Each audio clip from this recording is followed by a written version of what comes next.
Class 12th biology syllabus. Okay, like class 12th में आप biology के कौन कौन से टॉपिक्स को कवर करते हैं, ठीक है। पहला है आपका रिप्रोडक्शन।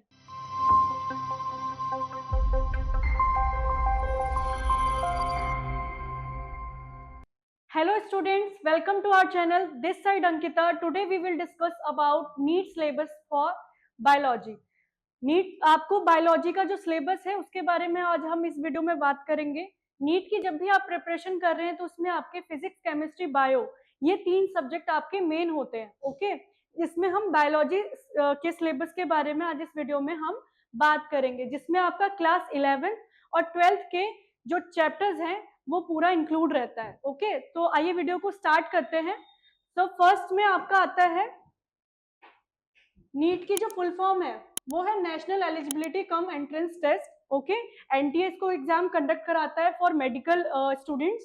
ओके, इसमें आपका 11th 12th of the NCERT curriculum. Okay, NCERT के ही सारे आपके इसमें चैप्टर्स इंक्लूड रहते हैं। 11th और 12th का जितना भी आपका बायोलॉजी का सिलेबस होता है वो इसी में इसमें आपका कवर होता है।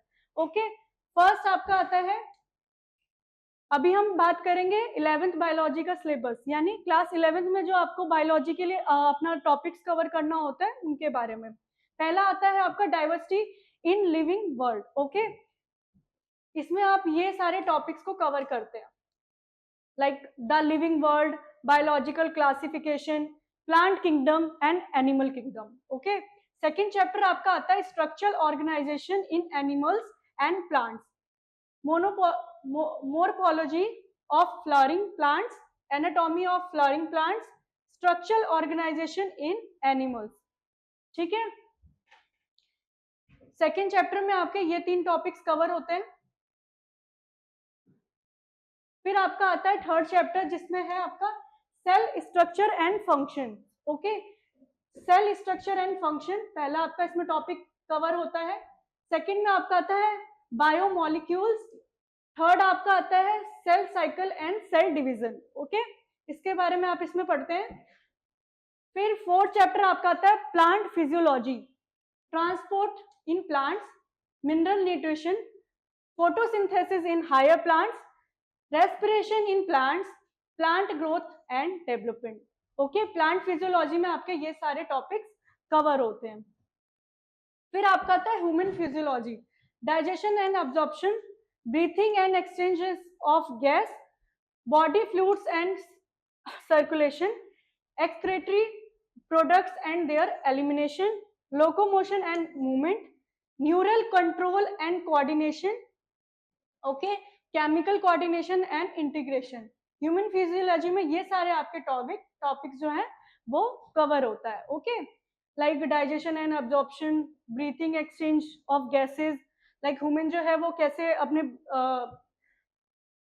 इनहेल और एक्सहेल करता है, body fluids and circulations. Okay, ये सारी चीजें आपके इसमें कवर होती है। फिर आपका आता है class 12th biology syllabus. Okay, like class 12th में आप बायोलॉजी के कौन कौन से टॉपिक्स को कवर करते हैं, ठीक है। पहला है आपका रिप्रोडक्शन, जिसमें आपके ये सारे टॉपिक्स आपके कवर होते हैं। Reproduction in organisms, sexual reproduction in flowering plants, human reproduction and reproductive health. ठीक है, फिर आपका आता है genetics and evolution, principle of inheritance and variation, molecular basis of inheritance, और थर्ड आपका आता है इवोल्यूशन। जेनेटिक्स एंड इवोल्यूशन में आपके ये तीन टॉपिक्स कवर होता है। फिर आपका थर्ड टॉपिक है बायोलॉजी एंड ह्यूमन वेलफेयर, जिसमें आपके ये तीन टॉपिक्स कवर होते हैं, जिसमें है आपका human health and disease, strategy of for enhancement in food production, microbes in human welfare.